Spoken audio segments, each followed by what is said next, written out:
तो हम कहते हैं ना सबसे आगे होंगे हिंदुस्तानी, और बहुत सारी चीज़ों में हम वाकई में आगे हैं। लेकिन कुछ कुछ चीज़ें ऐसी हैं जो कि आज भी हम ट्रेडिशनल तरीके से ही फॉलो कर रहे हैं, जिसमें सबसे इंपॉर्टेंट टॉपिक है वो है शादी। एक बार शादी हो जाती है तो शादी के बाद नंबर आता है बच्चों का, क्योंकि जैसे ही शादी होती है 1 या 2 साल के अंदर आपकी फैमिली वाले प्रेशर करना शुरू कर देते हैं कि आपको बच्चे कर लेने चाहिए। और जब बच्चे हो जाते हैं तो बच्चों में भी फिर प्रेफरेंस आने लगता है कि लड़का होना चाहिए या लड़की होनी चाहिए, क्योंकि ज़्यादातर जो है आज भी इस चीज़ को मानते हैं कि लड़का हो तो बहुत बढ़िया है। तो दोस्तों, मेरा नाम है नंदन और मैं आपके लिए बिल्कुल एक लेटेस्ट रिव्यू लेके आया हूँ एक नई रणवीर सिंह की फिल्म का, जिसका नाम है जयेश भाई जोरदार। इस फिल्म का ये टॉपिक इन्होंने ऐसा पकड़ा हुआ है कि जिसके अंदर आप चाहे रिलेट करें या ना करें, लेकिन आपकी फैमिली वाले, आपके मदर फादर, वो लोग डेफिनेटली इस बात से रिलेट कर पाएंगे। टॉपिक डेफिनेटली एक प्लस पॉइंट को भी लेकर आता है और यह टॉपिक एक नेगेटिव पॉइंट को भी लेकर आता है, क्योंकि ये दोनों ही चीज़ें जो है मास्टर से जुड़ी हुई हैं। जो जहाँ तक इन्होंने किसी सोशल मैसेज को पकड़ के आगे बढ़ने की कोशिश की है, वहीं दूसरी सेम इन्फॉर्मेशन या सेम कहानी या सेम स्टोरी को जो कि आपने पहले से सुनी है, जिसके बारे में आप पहले से जानते हैं, उसी चीज़ को दोबारा आपके सामने पर्दे के ऊपर प्रेजेंट कर रहे हैं। तो दोस्तों, समझने की कोशिश करते हैं कि इस फिल्म के अंदर कौन कौन से कैरेक्टर हैं। जब भी कोई फिल्म लेके आते हैं तो उसमें क्या होता है कि एक हीरो होता है, एक विलन होता है। इसमें अपने जो हीरो है वो है हमारे जयेश भाई, और जो इसमें विलन है वो है उनके फादर साहब। जयेश भाई का जो रोल निभाया है वो रणवीर सिंह ने निभाया है, और जो उनके फादर का रोल निभाया वो बोमन ईरानी ने निभाया है। हम जयेश भाई को हीरो कहते हैं, तो आखिर वो हीरो क्यों है? वो हीरो इसलिए है क्योंकि एक तरफ तो वो अपने पिता के सामने बिल्कुल मजबूर नजर आते हैं, लेकिन दूसरी तरफ अपनी पत्नी के लिए वो पूरी दुनिया से लड़ने को राजी हो जाते हैं। तो इस बात से नजर आता है कि उनको एक्टिंग का स्किल सेट है कि जिसके जरिए वो अपने हीरोइज्म को दिखा सकते हैं। आप विलन का अंदाजा इसी बात से लगा सकते हैं, क्योंकि उनके जो फादर हैं, जो कि इस फिल्म में आप एक तरफ से कहें विलन है, तो वो जो है गांव के सरपंच हैं, और गांव के सरपंच के सामने बहुत सारे मुद्दे आते हैं। तो आप उसके ट्रेलर में भी देख सकते हैं, और मूवी के अंदर भी स्टार्टिंग में ये सीन आ जाता है कि जब कुछ लड़कियों को वहाँ के लोकल लड़के शराब पीकर उन्हें छेड़ते हैं, तो वो उस बात के लिए उनको किस तरीके का सॉल्यूशन देते हैं। वो ये कहते हैं कि क्योंकि आप लोग जो है खुशबू वाला साबुन लगाकर नहाते हो, और खुशबू वाला साबुन लगाने की वजह से यहाँ पर गांव लड़के अट्रैक्ट होते हैं, इसीलिए वो अट्रैक्शन में आपको छेड़ते हैं। ना ही आप खुशबू वाला साबुन लगाएंगे, ना ही वो लड़के आपको छेड़ेंगे। और इस बात के लिए वो ये भी चाहते हैं कि उनका बेटा जो कि अगला सरपंच बने, वो भी इस बात को समर्थन करे, और मजबूरी के अंदर जयेश भाई को इस बात को समर्थन भी करना पड़ता है। दोस्तों, इसके अलावा फिल्म में एक और कैरेक्टर है जो है तो छोटी, लेकिन उसकी बातें बहुत बड़ी बड़ी हैं, और वो हर सिचुएशन में कुछ ना कुछ वन लाइनर ऐसा कुछ बोलती है कि जिससे कि आपको सोचने पर मजबूर हो जाते हैं, और आपको कभी कभी हंसने का भी मौका मिलता है। उसके अलावा जयेश की पत्नी है, जो कि बिल्कुल एक ट्रेडिशनल पत्नी की तरह काम करती हैं, और उनके पेट में उनका बच्चा, जो कि जयेश भाई के लिए एक चुनौती का काम कर रही है, और उनके दादाजी के लिए एक चुनौती का काम कर रही हैं। अभी ये देखना होगा कि क्या वो बच्ची पेट से बाहर निकल पाती है कि नहीं पाती। अगर वो पेट से बाहर निकल पाती है तो उसमें जयेश भाई का किस तरीके से आगे फ्यूचर डिसाइड होगा, वो क्या करने वाले हैं, वो किस तरीके से उसको सेव करेंगे। इस फिल्म में दूसरी फिल्मों की जैसे लड़ाई वगैरह तो नहीं है, लेकिन इमोशंस भर भर के रखा हुआ है। ऐसे बहुत सारे ऐसे सीन हैं जिनको देखकर आप बहुत ज्यादा इमोशनल होने वाले हैं, जिसको देखकर आप ये सोचने पर मजबूर हो जाएंगे कि क्या हमें ऐसा करना चाहिए कि नहीं करना चाहिए, क्या ये सच में एक अच्छी बात है कि नहीं है।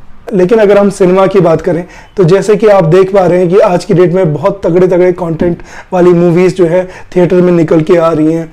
साउथ अपना परचम फहरा रहा है, हॉलीवुड से बहुत स्ट्रॉन्ग मूवीज निकल के आ रही है।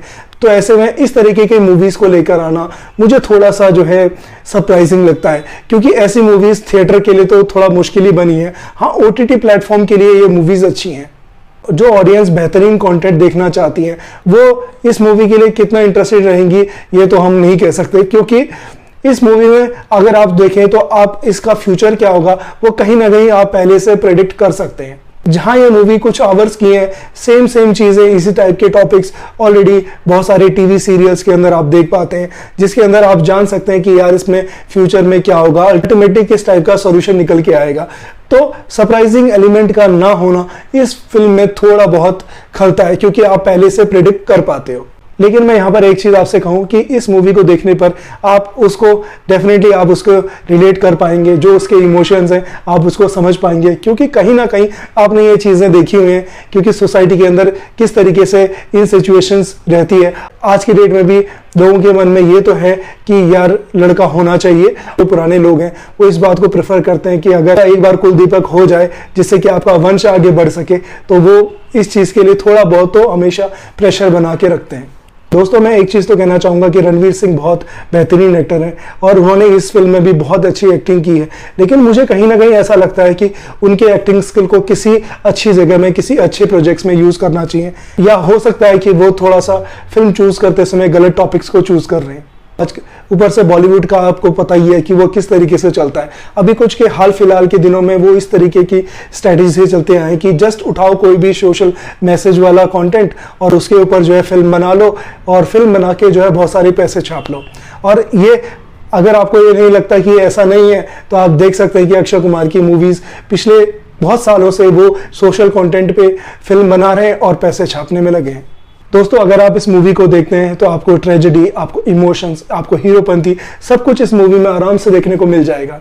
दोस्तों रणवीर सिंह ने इस मूवी में बहुत अच्छी एक्टिंग की है, लेकिन कहीं ना कहीं मुझे ऐसा लगता है कि जब भी आप कोई किसी लोकल फैमिली को दिखाते हैं, जैसे कि आप दिखाते हैं कि यार राजस्थानी फैमिली है या आप गुजराती फैमिली है, लेकिन जब आप एक्टिंग करने लगते हैं तो वहाँ के ना दिख के आप किसी और जगह के ही दिखते हैं, तो आपको जो है कभी जब आप उस तरीके की फिल्में बनाए तो वहाँ का टच आपको ज़रूर लेके आना चाहिए जहाँ तक हो सके, जो कि बहुत बार ये फिल्मों में मिसिंग रहता है।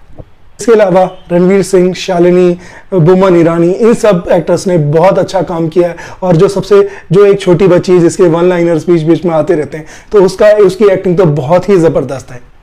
दोस्तों अगर इसके नेगेटिव पॉइंट्स की बात की जाए तो सबसे पहली चीज़ है कि ये एक रिपीटेटिव स्टोरी है। इसमें कुछ भी ऐसा नया नहीं है कि जो आपको एक सरप्राइज करे, जिसके लिए आप एक्साइटेड हो, तो वो थोड़ा सा मिसिंग लगता है। दूसरी ये चीज़ है कि ये थिएटर लाइक मूवी नहीं है। डेफिनेटली अगर ये OTT में रिलीज होती तो it would be a better movie.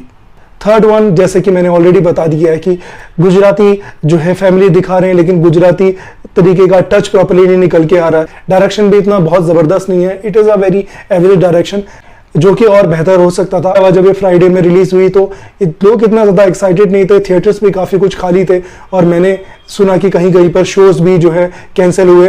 देखते हैं कि वीकेंड पे वो किस तरीके का धमाल करती है। दोस्तों अगर आपको शेयर करना चाहते हैं इस मूवी के बारे में या रिव्यू के बारे में कुछ कमेंट करना चाहते हैं तो आप कमेंट बॉक्स में लिख सकते हैं, नहीं तो आप मुझे इंस्टाग्राम में फॉलो कर सकते हैं। सो दोस्तों आज के लिए इतना ही। Thank you so much for watching.